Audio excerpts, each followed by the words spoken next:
Om Namo Venkateshaya. Shuklambaradharam Vishnum Shasivarnam Chaturbhujam Prasannavathanam Dhyayet Sarva Vignopashanteye Vyasaya Vishnu Rupaya Vyasa Rupaya Vishnave Namo Vai Brahmanideye Vasishtaya Namo Namaha. Tismarana Matrena Janma Samsara Bandhanat Vimuchate Namastasmi Vishnave Prabha Vishnave Lakshmi Nata Samarambam Nate Amana Madhyamam Asmadacharya Paryantam Vande Guru Paramparam Partaya Pradibodhitam Bhagavata Narayanena Swayam Vyasena Gratitam Purana Munina Madhye Mahabharatam Advaitamritavarshiniim Bhagavatim Ashtadashadhyayinim Ambatvamanusandadami Bhagavad Gite Bhavadveshinim Vasudeva Sutam Devam Kamsachanuramardanam Devaki Paramanandam Krishnam Vande Jagadgurum. Om Namo Venkatesaya. My pranams to everybody. So we are in chapter 10, Vibhuti Yogam. Bhagavan is talking about his glories, majesties, opulences. So at the request of Arjuna, Bhagavan is giving in a detailed manner where all he is present.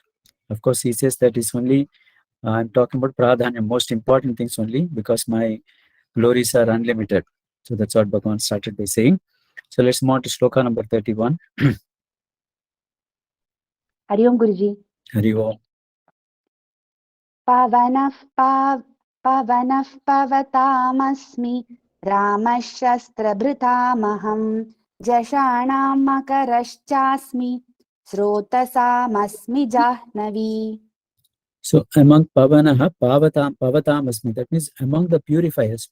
There are different, the water is a purifier, Agni is a purifier, then air is a purifier, earth is a purifier, all the Panchabhutas also purifier. But among that, he says Pavanaha, the wind. The wind is, I am the purifier among all the winds, Pavatamasmi. Ramaha Shastra-bhritamaham. Among the people who are holding the Shastra means the weapons in their hand, where people are holding the weapons with them. Among all of them, I am the Sri Ramachandra Murti, because Ramachandra was always holding this Kodandam in his hand. That is that will, the bow he was always holding in his hand. So among all the wielder of these weapons, Shiva is holding some weapons, Indra is holding some weapons, Subramanya Swami is holding, so all the gods are holding some weapons.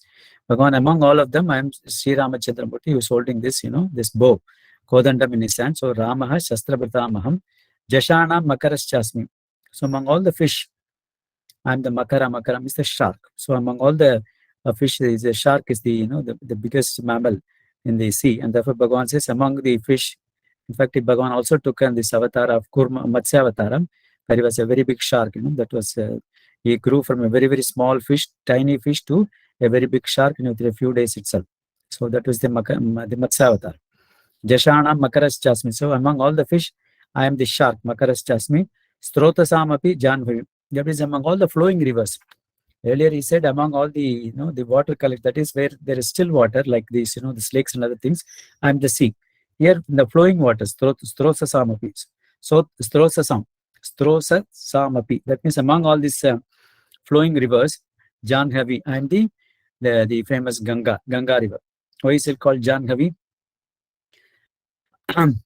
When Bhagirath, who was the person in this Ichwaku dynasty, earlier these sons of this Sagara, the 60,000 sons were burnt to ashes because of a curse by Kapila Deva. Kapila Muni was staying in the Patala Loka. So then when some people wanted to find out how to retrieve all those 60,000 people, then this Kapila Muni said, if this heavenly Ganges is brought and then it is spilled on this ashes, then they will all come back to their normal form. So different people in this, Ichwaku dynasty started doing that, but none of them could be successful. Finally, it was Bhagirath who came and then finally did the penance, and therefore then the Ganges agreed to come to this earth, and through the earth to the Patala. So then he said, I'll come with a great force, and therefore then he requested the Lord Shiva to hold it. So Lord Shiva, when it came with such a great force, Shiva then completely held this entire Ganges on his matted locks and then closed it. And again, Bhagirath prayed to Lord Shiva, saying that the whole purpose of asking Ganga to come here is to retrieve all my they remove the shapa of my ancestors, and therefore please. So he released only a portion of the Ganga. So portion of the Ganga that came through on the way while she was coming, the Ganga was coming. So Bhagirath said, she said, you go in the front, I'll follow you. That's what the understanding was. So at that time, what happened was she inundated the ashramam of a Rishi called Janhu Maharishi. So then he, because of his yogic purpose, he got upset. Then he drank the entire Ganges completely. Then when Bhagirath turned back, he said Ganga was not coming. Then he found that it was Janhoma. So he prayed to Janhomashi, saying that, no, please release the Ganga water. And therefore he released it through his right ear. That's why so through his right, and therefore she came from Janho Maharishi, and therefore she is called as Janhavi. That's why our right ear is supposed to be pure. So if you don't find any water or anything to purify your hand, if you touch your your hand with that in the right ear, it gets purified. That's why when you do the pranayam, you are touching your nose, which is not a very hygienic portion. So immediately you touch your right ear also. That's where this Ganga is supposed to be present on the right ear, just Janhavi. So among the flowing rivers, Bhagavan says, I am the Ganga, the Janhavi river. Next sloka. सर्गाणामादिरन्तश्च मध्यं चैवाहमर्जुन अध्यात्मविद्या विद्यानां वादः प्रवदतामहम्. So Sarganam Adihi Antascha Madhyamcha Eva Aham Arjuna. Oh Arjuna, in the creation, in the entire creation, I am the Adi, I am the beginning, I am the Antaha end, I am the Madhyam, I am also in the middle. So that means the entire creation, the sustenance, and then annihilation, everything is me only, Bhagavan. That's what he says. Aham cha eva aham cha Arjuna. Oh Arjuna, in the creation, Sarganam, in the creation, I am the Adihi, beginning, Antaha end, Madhyam, in the middle. That means Adi is the creation, Madhyaha is the sustenance, and then Antaha is the annihilation. So I'm all these three things. Is in the time of the creation, it's only me. That's what Bhagavan says. Adhyatma Vidya Vidhyana. Among all the knowledges, branches of knowledge, we've got 64 branches of knowledge. Among all the branches of knowledge, I am the Atma Vidya. Adhyatma Vidya. Adi Atma Vidya. So that means Bhagavan says, I am the Atma Vidya. Among all the branches of knowledge, I am the Atma Vidya. What is this Atma Vidya? Atma Vidya is the knowledge about. That's what he called us, what is Jivatma? What is the qualities of Jivatma? Who is Paramatma? What is the qualities of Paramatma? So what are the means of Jivatma reaching the Paramatma? Then what are the things that are conducive for one to follow this path of sadhana and reach the ultimate God? And what are the things which will come as an obstacle for reaching this Bhagavan as such? So these are the five. This is called as Artha Panchakam. So this is part of the Atma Vidya. So the five aspects of this Atma Vidya is Bhagavan says that is what I am, this Vidyanam Atma Vidya. Because ultimately, Bhagavan we saw in the chapter 7 also, second sloka, Yajñatva neha bhuyonyate ñatavyam avasishyate. That means I'm going to give you this knowledge, having known that there is nothing else to be known in this world. So everybody in this universe, all the human beings should know this Atma Vidya. Then only they will be able to achieve the goal of this life. The goal of this life is to make this life as the last birth. So we should not be born again and again, because we do not know whether the next birth itself will be a human being. We do not know what kind of sins and other things you have committed. Supposing if the next birth is not a human being, then again you fall into the trap. And therefore, to come back to this human birth and then getting a good environment and then to start following this, this Atma Vidya will be very, very difficult. We don't know whether it will happen or not, or it will take maybe millions of years. So the good opportunity is given by Bhagavan to us, and having come to know about all these things, we should be very careful, making sure that we understand the knowledge and follow the knowledge. So Bhagavan says, Adhyatma Vidya Vidyanam. So among all the knowledge branches of knowledge, I am the Atma Vidya. That is the knowledge about the Paramatman, Jivatman, and so on. That's what is Adhyatma Vidya Vidyanam. Vada Pravadatamaham. Among all the Pravadatam means among all the arguments, I am the Vada. Vada means the logic. So that means we have got different types of, we got this Vidanta Vadam, we have got this, Jalpam, all those things, people just keep on talking for the sake of talking without any logic, because they have got a pre-concluded notion, and therefore they keep talking, put for their own arguments. Whereas the logic is the one which will ultimately,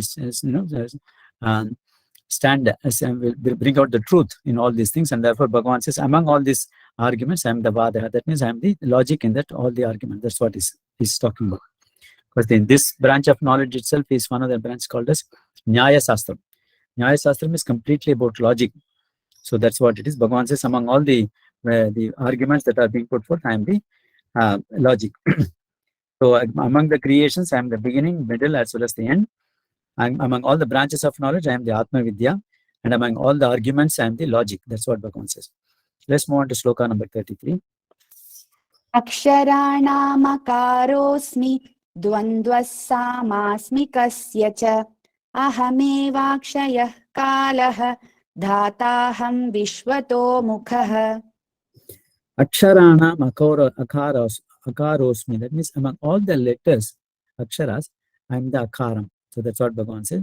But that is the beginning. In all the languages, the first letter is only A. A or A, whatever you call it, is the first letter is A, because that is the first sound that is being produced from our mouth without any effort. It just comes from the nabi, and without even to produce A, you need to take a special effort.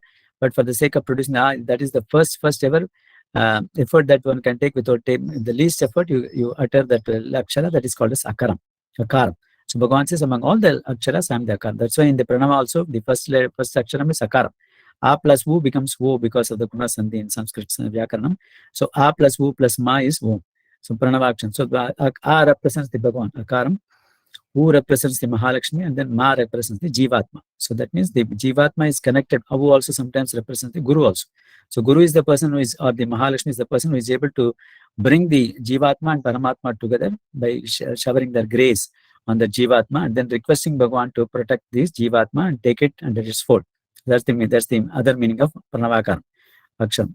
So, and that Bhagavan, Akaram always represents Bhagavan as such, because all the letters starts with, in Tamil also this what do you call this, Thiruvallur says, Agara Mudala Eduthellam Adi Bhagavan Mudache Bulaga. That means Agara is the A is the first letter, like that. Bhagavan is the first, the Bhagavan is the beginning of the entire creation. That's what it says. So, among all the aksharas, among all the letters, I am the akaram. Aksharanam akarosmi dvanda samasi kasyasya. So, among all the samasas are the compound words. Among the compound words, Bhagavan says is dvanda samasam. There are different samasam. Tatpurusha samasam, then there is called as Dvanda samasam. You got this Bahuvrihi samasam. So many samasams are there. But among that, Bhagavan says, I am the Dvanda samasam. What is this Dvanda samasam? Ramasya Lakshmanasya Rama Lakshmano. This is one example of Dvanda samasam. Rama and Lakshmana together is Rama Lakshmano. That's what it is. That is what is called as Dvanda means two. Two means that the two words are getting combined together to become a single word. That is what Bhagavan says Dvanda. The implication why Bhagavan is saying that is this whole creation, Bhagavan is mixing up the inert things as well as the conscient things. Let's take our own example. We have got this inert body.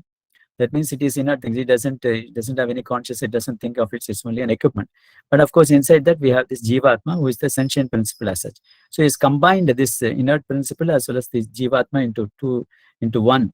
And that's why Bhagavan says, I am Dvanda Samasikasya. That means I am the Dvanda Samasam. So people who know some Sanskrit Vyakarana can understand. But anyway, it doesn't matter. All it Bhagavan says is in the compound words and the two words combined together. That's what he says. Dvanda Samasikasya. Ahameva Akshaya Kalaha. So I am also the Akshaya means what do you call this? Inexhaustible time factor. So that means time goes on and on and on and on and on and on. We saw yesterday also. You can get anything in this world, but you can't get time, because what is lost is never you can never get back.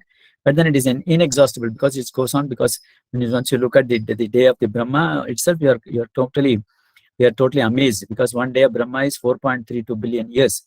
So that means he has got like that 360 days of Brahma's days makes 1 year, and then his life is span about 100 years. So that means the time is inexhaustible is what is called as Akshayam.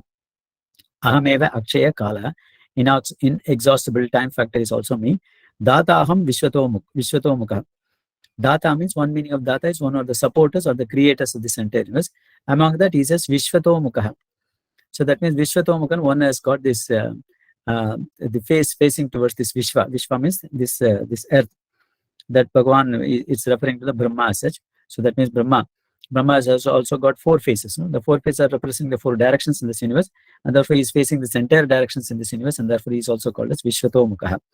So that means among all the creators in this universe, I am the Brahma. So Bhagavan said, I am the. In fact, earlier we saw that among all the Rudras, I am the Lord Shiva. Among all the creators, I am Brahma.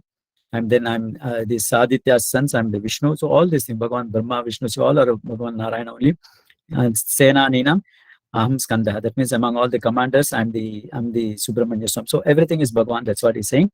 So Data Aham Vishwatomukha. So among all the aksharas, among all the letters, I'm the akaram. Among all these compound words, I'm the Dvanda Samasam. And then I'm the inexhaustible time. And among all the creators of this universe, I'm the Brahma. That's what he says. Let's move on to Sloka number 34.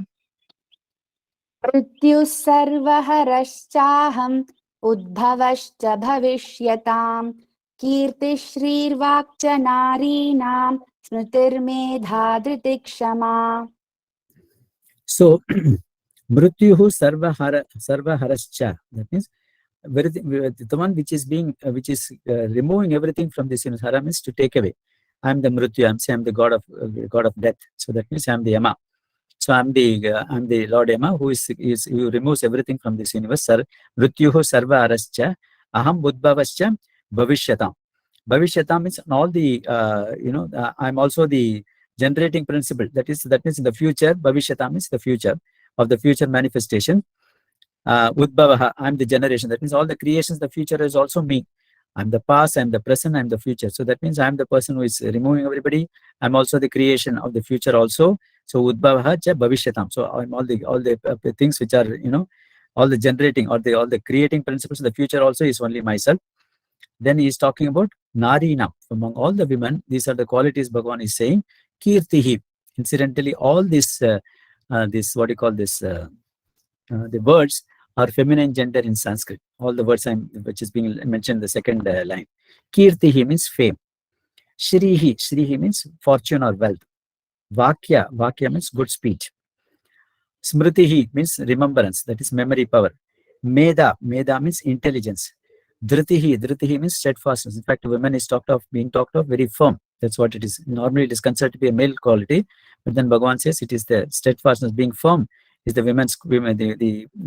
the quality of the woman. Dhritaha Kshama. Kshama, of course, is patience and forgiveness is also the quality. In fact, Bhuma Devi herself is called as Kshama because whatever we do to the earth, she is completely forbearing and then patient. She doesn't, react. That's what Bhuma Devi's quality is, and therefore she is also called as Kshama. So the great qualities, what the women possess, the qualities that the women possess, all are me only. That's what he's saying. Kirtihi, fame. Srihi, wealth or fortune. Vakyaha, good speech. Smritihi, that means memory. Medha, intelligence. Dhritihi, firmness. Kshama, forbearing, and then patience. That's what he's saying. So he's saying among the people, among the things which remove everything from this universe, I am that god of death, Mrityuhu. And then all the future creations and generating principle is also me. So past and future, everything is me. And then among all the women, the qualities of the women, I am the quality like fame, then wealth, then good speech, then memory power, intelligence, then steadfastness, and then forgiving, and then patience. These are the qualities that the women possesses. It's all me only. That's what Bhagavan says. So I think we'll stop with that and continue the discussion tomorrow. Vasutam devam kamsa chanooramardhanam devaki paramanandam krishnam vande jagadgurum sarvam Sri Krishna arpanamastu. Krishna Krishna Krishna Krishna Krishna Krishna.